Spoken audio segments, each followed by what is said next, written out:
Assalamualaikum warahmatullahi wabarakatuh. Salam jumpa para siswa. Kita bertemu lagi. Kali ini kita akan membahas mata pelajaran otomotif dengan mata pelajaran pemeliharaan sasis dan sistem pemindah tenaga. Nah, kali ini kita akan membahas tentang salah satu sistem yang ada pada sistem pemindah daya. Apa itu? Adalah kopling. Ya, kita akan membahas tentang pemeliharaan unit kopling dan sistem pengoperasian.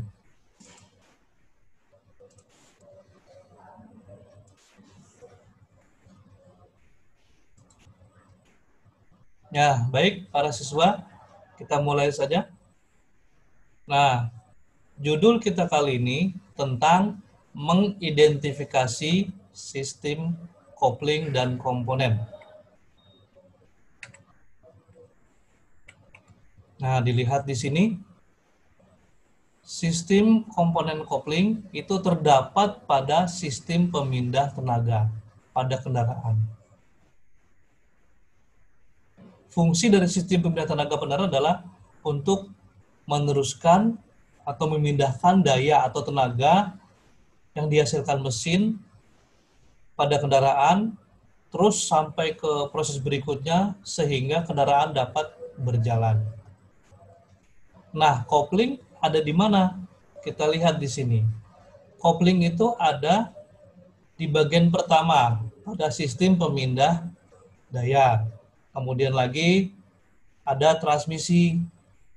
Kemudian lagi ada poros propeller. Kemudian lagi ada diferensial. Kemudian lagi ada poros penggerak. Nah, 5 sistem ini termasuk ke dalam namanya komponen sistem pemindah daya. Nah, berikut di mana letak kopling? Lihat di sini. Letak kopling ada pada kendaraan. Ini merupakan ilustrasi dari sistem pada kendaraan. Nah, ini adalah roda depan, ini roda belakang, ini mesinnya. Nah, disinilah letak kopling. Jadi, kopling terletak di antara mesin dan transmisi. Baik, berikutnya adalah fungsi kopling. Apa fungsi kopling? Nah, fungsi kopling adalah untuk menghubungkan dan memutuskan putaran mesin ke transmisi. Karena mesin itu menghasilkan putaran. Nah, putaran tersebut nanti bisa menghasilkan tenaga pada kendaraan. Nah, makanya ada komponen kopling itu untuk memutuskan dan menghubungkan putaran dari mesin ke transmisi. Kemudian letaknya, tadi yang dijelaskan di gambar, letak kopling adalah antara mesin dan transmisi. Nah, kemudian pada kendaraan tentunya memerlukan kopling yang baik. Atau syaratnya adalah syarat harus baik, harus bagus pada kendaraan. Nah, berikut ada 3 syarat yang harus dimiliki oleh kopling tersebut. Apa saja diantaranya? Yang pertama, syarat kopling itu harus dapat menghubungkan putaran mesin ke transmisi dengan lembut. Nah, artinya ketika dia menghubungkan putaran dari mesin ke transmisi, nah dia harus menghubungkan putaran dengan lembut, tidak keras, tidak kasar, dan sebagainya, sehingga kopling tersebut nyaman dikendalikan. Kemudian, syarat yang kedua adalah kopling harus dapat memindahkan tenaga mesin ke transmisi tanpa terjadi slip.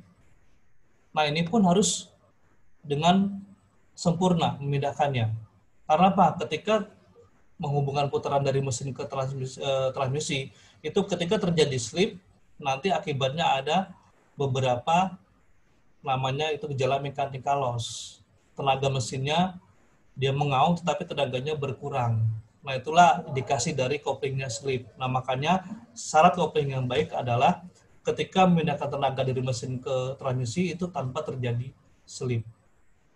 Nah, berikutnya apa syarat yang ketiga? Syarat yang ketiga adalah kopling harus dapat memutuskan hubungan dengan cepat dan sempurna. Nah, dikatakan cepat dan sempurna artinya adalah ketika dia memutuskan hubungannya, nah harus dia dengan cepat dan sempurna. Tidak kasar, tidak gerasak-gerasak, dan tidak couplingnya itu tidak gredek nama istilahnya. Nah, dengan cepat dan sempurna, sehingga ketika terjadi hubungan yang putarannya itu dia cepat dan sempurna. Itu. Nah, berikut setelah tadi syarat-syarat kopling, nah pasti ada komponen pada kopling yang harus kita lihat. Nah, apa saja komponen utama pada kopling tersebut? Nah, yang pertama adalah flywheel atau roda gaya. Kemudian komponen berikutnya adalah clutch disc atau plat kopling. Kemudian lagi adalah pressure plate atau plat penekan.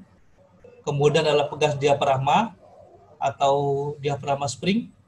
Kemudian clutch cover atau tutup kopling.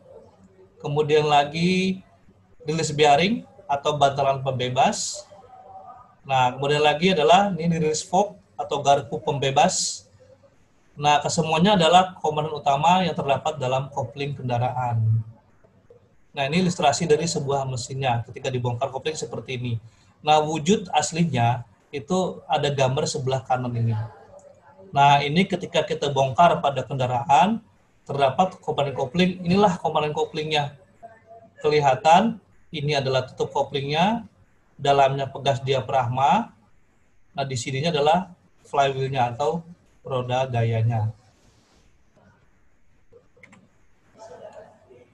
Nah, setelah tadi kita bahas tentang komponen utama kopling, nah sekarang apa saja fungsi komponen tersebut? Nah, yang pertama adalah flywheel atau roda gila. Berfungsi untuk tempat kedudukan sistem kopling. Nah, di mana sistem kopling itu ada beberapa komponen tadi kan, kemudian itu diikatkan atau dibaut pada flywheel. Nah, makanya flywheel itu sebagai dudukannya. Kemudian yang kedua, fungsi utamanya komponennya itu clutch coupling, plat coupling atau clutch disc. Nah, dia berfungsi untuk sebagai media penghantar putaran dari mesin ke transmisi. Nah, kemudian komponen yang ketiga adalah pressure plate atau plat penekan. Dia berfungsi untuk menekan clutch disc atau plat coupling. Kemudian komponen yang keempat adalah diafragma spring atau pegas diafragma. Itu berfungsi untuk memberikan tekanan pada pressure plate. Kemudian komponen yang kelima adalah clutch cover atau tutup kopling. Dia berfungsi untuk menjepit clutch disc terhadap flywheel. Komponen yang keenam, release bearing atau bantalan pembebas. Itu berfungsi untuk meneruskan gaya tekan dari release fork atau garpu pembebas. Nah, yang terakhir, komponen utamanya adalah release fork atau garpu pembebas. Itu berfungsi untuk menekan release bearing atau bantalan pembebas sehingga menyentuh pegas diafragma. Nah, itu tadi ya, ada 7 komponen utama dan fungsi dari sistem kopling. Di samping itu, dilihat dari konstruksinya, itu sistem kopling pada mobil itu dibedakan dari 2 jenis. Dilihat dari sistem konstruksinya. Nah, yang pertama adalah sistem penggerak mekanis. Nah, kenapa dibilang mekanis? Karena sistem penggeraknya itu masih menggunakan kabel. Nah, lihat gambarnya, ilustrasinya. Ini ada pedal kopling, kemudian ada kabelnya. Nah, inilah yang dibilang namanya sistem penggerak kopling mekanis. Dia masih menggunakan kabel. Nah, yang kedua adalah sistem penggerak hidrolis. Kenapa dibilang hidrolis? Nah, dia adalah penggeraknya menggunakan minyak hidrolis sebagai media penggeraknya atau pendorongnya. Nah, ini pedal koplingnya, kemudian ini adalah master cylinder, ini pipa-pipanya yang menyalirkan atau mengalirkan minyak hidrolis untuk menggerakkan komponen-komponen kopling. Nah, dilihat cara kerjanya. Tadi adalah 2 jenis dari sistem penggerak pada kopling yang biasa digunakan pada kendaraan secara umum. Nah, sekarang gimana cara kerja pada kopling tersebut, anak-anak? Nah, kita lihat cara kerjanya. Saat pedal kopling kita injak, itu release fork akan menekan release bearing, kemudian release bearing akan menekan release lever, sehingga mengangkat pressure plate menjadi pivot pin, melawan tekanan pressure spring, dan menyebabkan plat kopling terbebas. Nah ini ya, jadi ketika pedal kopling diinjak, itu release fork itu menekan release bearing. Kemudian release bearing itu menekan release level dan mengangkat pressure plate melalui pivot pin melawan tekanan pressure spring sehingga menyebabkan plat koplingnya terbebas. Artinya putarannya terbebas. Nah, itu digunakan untuk pada saat kendaraan oper gigi atau pindah gigi, nah untuk menginjak pedal kopling sehingga putaran terbebas dan akibatnya gigi pada transmisi bisa masuk ke operan atau putaran selanjutnya. Nah, kemudian bagaimana cara kerjanya ketika pedal kopling dilepas? Nah, kita lihat di sini, ketika pedal kopling dilepas, release fork tidak menekan release bearing. Kemudian, release bearing tidak menekan release level sehingga pressure springnya yang menekan pressure plate lalu menekan plat disc atau menarik lagi ke posisi awal sehingga putaran mesinnya terbebas kembali. Begitu ya kira-kira anak-anak ya. Nah, berikut adalah ilustrasi dari putaran mesinnya atau pada koplingnya ketika dia memutuskan dan menghubungkan putarannya. Bisa dilihat di sini. Nah, ini dilihat. Nah, ini ketika pedal kopling diinjak atau dilepaskan. Nah, ketika diinjak, dia menekan, release fork menekan release bearing menekan pegas diafragma, akibatnya plat kopling itu tertarik dan putaran itu terbebas. Nah, ketika pedal kopling dilepas, dia kembali seperti semula lagi. Kemudian release bearingnya tidak menekan pegas diafragma, akibatnya plat koplingnya kembali masuk menempel di flywheel sehingga putarannya itu terhubung kembali. Nah, begitu adik ya, anak-anak. Jadi fungsi utama dari kopling adalah untuk memutuskan dan menghubungkan putaran dari mesin ke transmisi. Begitulah kira-kira penjelasan saya kali ini. Mudah-mudahan bermanfaat, mudah-mudahan bisa belajar untuk kalian semua. Sampai jumpa di pertemuan berikutnya. Bagaimana para siswa? Ada pencerahan?